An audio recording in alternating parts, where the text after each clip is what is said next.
That'd be awesome.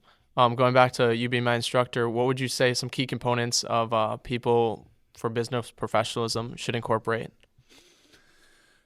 Well, it's funny because the business professionalism course that we taught here has changed quite a bit. It used to be, everybody was supposed to show up in suits for business, and it just isn't, that's not the truth anymore. But Yeah. I think, key elements are be interesting, be somebody wants to talk to, listen a lot. I think so many people these days are so into themselves that they don't listen to what other people have to say.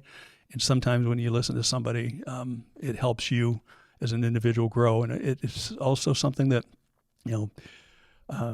helps you kind of become part of an organization that a team of people that you can count on. I always say too, we have a tendency to get angry at people and to, talk bad about other people, or if we had a bad experience or, writing bad reviews, what about the times that you've had good service? What about the times that things have gone right, or what's something that somebody's done in your life that you could thank them for? And I think I told a story in one of the classes where, there's a time there for a while I just felt so lucky to be in the position I was at that I started thinking, how did I get here? So I started writing down names of people, and I would send them emails and say, I just want to let you know, I'm doing this right now, and I couldn't have done it if I hadn't had your support. And remember when you introduced me to this person and led to this, and just so they went, oh, wow, that's interesting. Okay. Yeah. That's cool. Everybody could do that. I feel like I could do it. Oh, I should do everybody. it. Yeah, everybody can do it. And It's so easy. Yeah. That's Really awesome. Huh. Okay. And I want to ask your opinion. I know you gave a little bit of advice before, but with your 40 years of experience in the business world, what would your advice be for somebody that's new to the business industry and somebody that could be an entrepreneur or a business owner that's looking to grow? Be organized. I've started two businesses. First one was a small little production company when I was in my early 20s. Lasted maybe 6 months. Okay. I didn't have a business plan. I didn't have any thought process into it. I just thought, okay, I know a bunch of people. I can probably do some videos for them. Mm-hmm. The next one was the salon that my wife runs. And what happened was I just lost a job that I had. My wife was 9 months pregnant. We just bought a house, and we had no income, and other than her cutting hair. So I was up at the radio station where I was trying to, do a couple of weekend gigs to make a few bucks, and I opened up a newspaper, and it said, Racine Salon for sale, owner willing to finance. And so I brought it home and showed it to my wife. I said, I think I'm going to give him a call. So I did. And the guy that was selling it, he and his wife, similar situation. He was a businessman and she was a hairstylist. They had the salon in Racine for several years. And I said, we'd be interested in doing it. Where's the salon? He goes, I'm not going to tell you that yet. And I said, okay. He goes, what I want you to do is I want you to put together a marketing plan. And I said, or business plan. He goes, and I'll send you our financials. I went, okay, whatever that means. Yeah. So he sent me a spreadsheet of, what their designers were making. Didn't tell us anything about where it was at.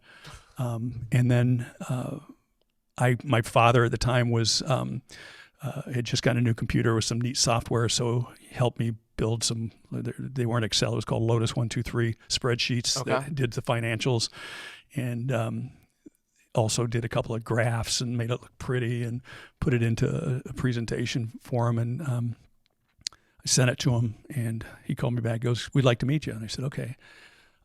They probably had no one else that was looking to buy it at the time, to be honest with you. I think he just wanted to see if somebody could, be able to, run the business. I mean, you don't want to see somebody fail. And this guy was a very successful businessman here in Milwaukee.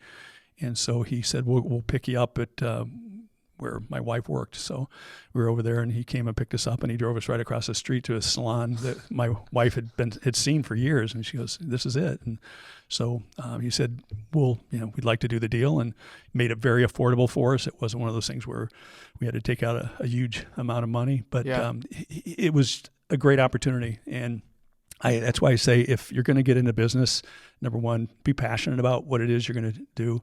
Don't get into business because you want to be a millionaire. It's going to be the wrong thing that drives you there. Mm-hmm. But if you have a business plan, it's a great guide. I mean, you'll see plenty of entrepreneurs that'll say, "I don't need a business plan. I just know where I need to get." Yeah. And a lot of them will be successful. But I think if you manage your expectations, it's also going to help you figure out where your growth is going to be, where your vision is going to be. Where do you want to take the business from, startup to a point where it's worth millions so you can sell it.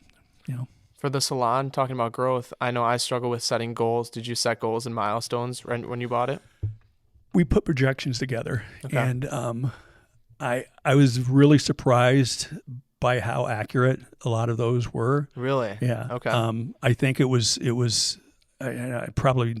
My dad probably was the person that gave me some advice on how I should project the growth in there. But we were spot on, and my wife was so good at the running of it, just as far as getting people to work together. But like any other business, there's going to be issues along the way, and we had 2 or 3 points where girls up and left, or people had attitudes and wanted to do something else. Some people were had just gotten married and having a kid, and they didn't want to work anymore, and so that changes how you are. And to this day, I mean, it's been 38 years coming up that Salon has been profitable since day one. So wow, does she still love to do it? Yeah.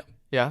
Matter of fact, we've been talking about retiring, and it's one of those things where she's like, if I'm not cutting hair, I don't know what I'm going to be doing. But she would say to you, if you asked her, she'd say, "I really don't want to manage people anymore, though." Okay.